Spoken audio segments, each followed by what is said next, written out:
What's up, squad? It's your man Unspoken Reviews, back again with another video, and today we're doing another review of Creature Commandos episode 6, entitled Priyatel Skelet. All right, guys, I was struggling to try to say that title, as you could hear.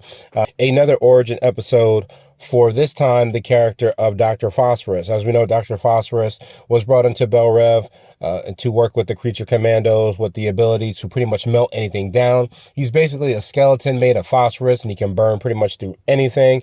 And as far as I think that Amanda Waller said in the first episode that he came from Gotham City, and as soon as they mentioned Gotham and he ended up in the prison, I knew right away that it had the possibility to be Batman. That's right, guys. This is a very kind of an origin for Batman, as we know that this was a criminal that was captured by him. I was super excited to see the Dark Knight, just for that one moment of his dark silhouette overlooking, Phosphorus, knowing that, vengeance and justice was about to rain down. It was pretty cool seeing his character kind of show up in this DCU. This was our very first sneak peek of him.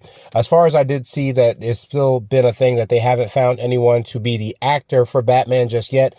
I don't fully believe that. The reason I don't is because as I look back at Ben Affleck playing Batman, he actually was cast 6 months prior to the announcement of him being Batman. So it would not surprise me if they already do have an actor for Batman and they're just keeping it on a low, to be able to pretty much put this character out there right then and there with this show. All right, so this does open up in Gotham City. As soon as I saw the gargoyle here at the top and then saw kind of like the dark looming, it did make sense to me that this is the very dark crime city. I think they said this is the second crime-riddled city in the DC universe. So, it doesn't surprise me that as soon as I started to see the backdrop, the setting, the doom and gloom, I knew right away it was Gotham City. But we do see Alec. It seems that he does try to escape a couple criminals. He jumps out of the back of a moving van trying to escape, but it seems that his arm is broken. His body is badly beaten. The man just pretty much jumped out of a moving vehicle. He's not going to be moving pretty fast at all, and he's captured by a couple people and thrown in the back of a truck along with Rupert Thorne. That's right, guys. It seems that Phosphorus had a really bad run-in with Rupert Thorne, which led to him being turned into Dr. Phosphorus, and we get to learn more about his story as we go further on. So we do see that we do cut back to the present. It seems Phosphorus is still hiding from the soldiers. It seems that many of the commandos are. They're all still split up, all trying to get to safety, as we do know that Ilana does now know that they are in the city.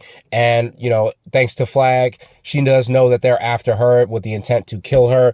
And they're all just trying to find a safe place to hide. Sergei, who is now the one in charge now that Alexi's dead, rip to my boy Alexi, the one who Phosphorus killed in the previous episode. Sergei has now taken on the responsibility of being, Alana's counsel, and urges her that it would be best to put her in the bunker. However, Alana does refuse to be put in safety. She does plan on standing up for Palakistan. It does make sense that, she is now the leader of this country. In fact, the leader, it seems that the queen is still alive. However, we do get to see some of that warrior spirit a little bit amongst Alana. She does not exactly a pushover. She's willing to do what it takes to protect her kingdom and her country. So we do kind of see a little bit of what Cersei was hinting at. I don't know if Cersei was just making it up or if she was just kind of using Clayface as a insurance policy. But she does kind of have a bit of fire about her. She's not exactly a pushover. She's not just running for safety. She is willing to do what it takes to protect her kingdom. And we see a little bit of that in this episode. We've seen it in prior episodes that she's not such a pushover, but we do kind of see that when she feels betrayed, she is willing to do what it takes. So we do see that Nina ends up running into the bride, as we do know that her weasel were not really doing much of the fighting in the previous episode. They were just looking to escape. And Nina runs into the bride, and they end up hiding into this place called, I believe, the Can, which is actually a brothel. That's right, guys. It actually is a whore house, excuse my language, where prostitutes in Palakistan do convene and, pretty much pleasure any kind of men that do arrive. They do work with the owner, Madame Gustav. Excuse me if I said her name wrong. And she's actually voiced by the same woman who played Nadia Maroney in the Penguin episodes. It was actually pretty interesting. As soon as she started speaking, I knew exactly whose voice that was. Her voice is very deep. It has that very drag tone. As soon as she started speaking, I knew exactly who that was.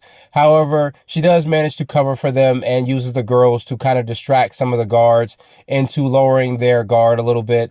And they end up leaving, saying that if they see anything, just to let them know. Right after this, Flag is brought to the hospital. As we do know, he's in a coma from the severe beating he got put on by Clayface. Waller and John do accompany him in the hospital. They're trying to figure out exactly what happened. And as the doctors are giving a description of the person that dropped him off, they are able to immediately identify it as Frankenstein. I like how John was going through the reptilian skin and all these type of things, like they were listing off Killer Croc and a bunch of other different kind of green creatures that are in the DCU. However, after they do give the idea of the bolts in the head, John does immediately identify it as Eric Frankenstein, and just lets you know that they have been keeping tabs on him, know exactly who he is, where he comes from, and probably who he is regarded to as far as the bride is concerned.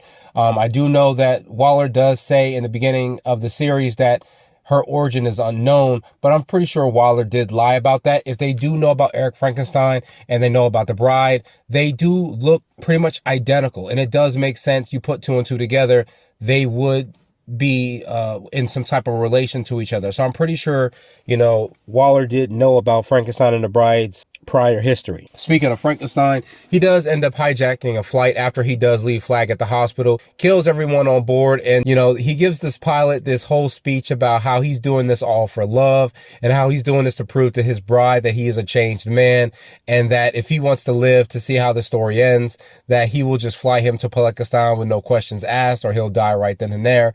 And the pilot just goes along with it, which I can't blame him. He didn't want none of that smoke, which I understand. We do catch up with Weasel. He was one of the ones that also escaped, and it seems that he's now surrounded by wolves, and it looks like they're with the attempt to kill him. However, he does end up kind of making peace with them a little bit, where he ends up getting a stick and he plays fetch with them. But it was really kind of heartwarming. As you see, he kind of uses the same tactics that the kids used on him when he was the feral animal in episode 4. We do remember the kids found him and they kind of were playing fetch with him and running around with him and chasing, you know, running around with a stick and having him chase them. He uses the same tactic on the wolves. So Phosphorus does find a home that he's able to hide in, and we see that he sees all these pictures of this family. It seems that everyone is sleeping, but he looks at a picture of a child and he immediately gets a flashback of time with his child, and he's lifting him up and down, having a good time with him. And he also sees a picture of, it looks like a wedding picture of a man and wife, and he's immediately brought back to another flashback of time with his wife as they are talking. And it seems that Alex has been working on treatments using nuclear fusion to try to help get rid of cancer. And he's been working on it for quite a while, but he ends up throwing in with Rupert Thorne, using his funding to complete his research and find a cure for it. However, his wife, Carvin, is not exactly happy about that. She does have some history with cancer, as it has affected her family and actually killed her mother, which kind of encourages Alex, while he also has a father who died from it as well. And he's encouraged by both of these stories to see this through, believing that the ends justify the means. And he's willing to do whatever it takes to make this a reality. However, she comes up with an idea to get past this and an ability to get past Thorne, so that way they don't have to deal with him anymore, and Alex can put his research to good use. However, this does not work out, as we get another flashback as we see mutilated bodies of his wife and his son. They're both been killed by Thorne. It's a really sad and dark scene. He's standing over their bodies crying, and we see that Thorne is goading him, making fun of him, laughing at him for trying to betray him. It's messed up when you see something like this happen to an innocent family, but it was even more messed up that they take Alex, they put his fingerprints all over the knife, they put their blood all over him to make him look responsible for the murders. So the brothel owner is willing to allow the girls to stay there. The bride feels that it's a complete ridiculous idea, them using their bodies to pleasure people. However, the owner does kind of switch it on them and tells her, hey, look, you know, you go around killing people, you use your body to incite violence. What makes you any different than what they do? At least they do it for pleasure, but what you do it is just for anarchy and destruction. And, you know, bride ends up attacking her. She gets ready to kill her. However, someone knocks at the door and they are forced to answer it. And we are introduced to the Craig brothers. They actually come in, and I guess maybe they're regular customers or not, or maybe they just are familiar with the can, and they come in, they end up taking one of the prostitutes upstairs. We do get another Phosphorus flashback. It turns out that the kid that is living in the household actually ends up coming downstairs, and she finds Phosphorus there, and Phosphorus gets her some food. And as she's eating, Phosphorus is trying to tell her that it might not be safe being around him, that he has to get out of there because anything could happen to her and her family. And we do get another flashback of Phosphorus. It seems that he's now back in his office with Thorn after trying to escape. And it seems that they're going through all his research. And, you know, Alex is saying that he was just trying to do the right thing. And why is he doing this? He doesn't understand. However, Thorn tells him that, you know, after everything that he's accomplished, that because Thorn threw in money to it, you know, he owes Thorn kind of like any kind of results that he does get from his research. And Alex does rebuttal and say that nothing worked out the way he hoped. However, Thorn found out that that is indeed a lie. It turns out that Thorn did make a deal with some people in Bialya to give them some of the research. But however, he was able to pick up on the idea that Alex was trying to scam him. It does turn out that Alex's wife did come up with the idea to scam Thorn. So when she said that there was a way out, that was her idea. And that's what led to getting them killed. However, some of Thorn's people do manage to find the research and find that it is possible to use nuclear fusion to cure cancer. And they do take it. They do, however, take Alex and they throw him into the machine. You see how dark Thorn could be. I know we see how messed up the criminal element is in Gotham City, especially after watching The Penguin. I mean, if you watched any kind of Batman episodes in some form or fashion, whether it's Gotham, Batman animated series, The Penguin, you know, just the Batman films, you do see how dark and gritty these criminals can get in Gotham. You know, they put him in the machine and they activate the machine and you see his entire body is just melted away. However, he does survive it. So we do cut back to the present. It seems the Craig brothers are getting a little rough with the prostitute that they took upstairs, and Madame Gosselin goes up there to try to calm down the situation. And it turns out that these two men are actually both metahumans. It actually turns out that metahumans are actually allowed in her brothel, but they are not allowed to use powers on the premises at any point in time. And she tells him that he's going to have to leave. However, Patty does end up attacking her, slamming her against the wall. I will say I give a lot of respect to Madame Gosselin. She really stood up for her girls. However, she has no means of defending herself and she gets beaten pretty badly. And however, Nina does get some balls and steps up and, you know, uses a broken bottle to cut Patty and tries to attack him. And, you know, it seems like the bride is just watching to see what happens. And the other brother, Brian, does show up to kind of figure out what's going on. And Patty says, we're just going to kill them all and move on to the next one. And Brian is like kind of disappointed. And he's just kind of like, not again, which signifies that they have done this before. He does come in getting ready to do something. However, the bride puts one in his head before he has a chance to even think about doing anything. And, you know, there's a whole fight. We get a Brian versus Bride fight. They're going at it for a little bit, and it seems that Brian kind of has the upper hand with his electrical based powers. However, we do know that the Bride is superhuman from all of her, you know, experiments, turning her into the Bride, and she beats the shit out of Brian. I mean, she's breaking his arm. She rips his arm off completely, and she reaches her arm inside his body, rips out his heart, and crushes it in front of him. I mean, my man was still alive for those few seconds to see that happen. I was like, well, damn.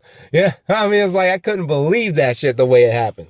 So we do get another flashback from Phosphorus. It seems that he does survive what happens in the machine, and he makes it his sole goal to go after Thorn first thing. You know, of course, he's melting through everything. The man is going psychotic at this point in time. He's actually just happy that he survived, and he's actually happy that the machine worked to an extent where he has these powers. And he goes straight after Thorn. He annihilates his security at the gate, goes into his house, and not only does he kill him, but he kills his entire family. He kills his children too, his wife. And I was just like, damn, I mean, like, I couldn't exactly be mad understanding, you know, the vengeance that he had in mind after everything that Thorn took from him.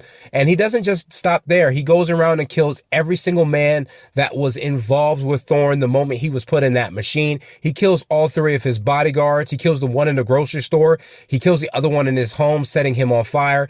And the other one was really messed up. He hung him upside down and he's burning through his bones and his muscle and his skin and his ankles, and he drops him stories down until he dies. Not only that, but the man takes over Thorn's entire operation. He meets up with all of the people that Thorn has affiliation with and tells them that he is taking the operation, no questions asked, and they will do anything that he says. And the one dude is just like, okay, cool. And I mean, what else can you say? You can't say anything else at that point in time. This dude just killed one of the major crime bosses in Gotham City. You just gonna have to be quiet and go along with it at this point in time. However, we see Phosphorus is kind of living his best life at this point in time. He's enjoying the power that he's taken. He's enjoying the money. He's enjoying the notoriety. We see that he's, you know, there's even like this pretty awesome thing where as he's collecting the money, you see he's thinking of his son, you know, as he's dancing with this group of people, which is so hilarious. He has on this kind of purple suit as well as this kind of purple fedora or top hat, and they're having this whole dance number. And you see all the things that he's done as he's run this empire. He's killed multiple people. He's now rich. He is just in a position of power at this point in time. And although he's enjoying all of this, he is watched in the shadows as we see all the lights die out in the warehouse and we get the dark silhouette and the white eyes of Gotham's Dark Knight, the Batman. That's right, man. He is standing over Phosphorus. Phosphorus looks scared as shit, as I would be. So we only do see Batman in this moment, and I cannot exactly say where he is at in his career at this point. For his ability to go up against Phosphorus, he's probably dealt with superpowered criminals before, because we know in the beginning stages, he's only dealt with just a regular crime element. And then eventually he moves on to the superpowered crime element. And it seems that we don't see a Dick Grayson or a Robin anywhere. So I'm not exactly sure if this happens pre-Dick Grayson or after he leaves his Robin mantle and goes to Bloodhaven to become Nightwing. I'm not exactly sure if this is around the Jason Todd era. Maybe, perhaps, or maybe Jason Todd has moved on at this point. I'm not exactly sure. Or maybe Jason Todd hasn't happened. It might be in the middle of those two stages. I do know that the DCU Batman that we're getting is going to have Damian Wayne, which is going to mean that all these things would have happened. So by the time we get to the Brave and Bold film, Jason Todd would have already have gone and passed and become Red Hood, or maybe just died or not become Red Hood yet. And Damian Wayne is just now taking on the mantle of Robin. So I'm not exactly sure where Batman is at this stage. However, it was just pretty cool to see his character show up. It was pretty awesome seeing him, you know, as a first look. So Phosphorus does wrap up time with the little girl, and he does end up leaving. And it turns out that as he's doing that, it seems like everyone is convening together. Nina and the bride end up leaving the brothel. You know, Weasel finally shows up and meets up with Phosphorus. Phosphorus is on his way to the castle as well. They're all just convening there. And I kind of always like that that kind of camaraderie between the Creature Commandos. Same way with the Suicide Squad. Even though they may be different, even though they may have their problems, they're all focused on the goal. You see Alana is readying the guard for attack. At the same time, Eric Frankenstein does land in Palakistan. Everybody's coming together. It's going to be a pretty great episode. We see Waller is still with Flag. Flag is still out of commission. At this point, Waller still does not know about Clayface's involvement with Circe. She does not know that Circe has the whole situation made up, possibly. I'm not exactly sure what's going to happen. It's going to be pretty great seeing this series. If I had to guess, I'm pretty sure the series finale is going to kind of be aimed towards Nina Mikursky. She's the only one that hasn't had a backstory yet, and she's the only one that we haven't really seen cut loose yet with her powers. We haven't really seen her do what she can do, but I'm excited to see what happens in the next episode. I hope you guys enjoyed the review, and I will catch you guys in the next one. Later.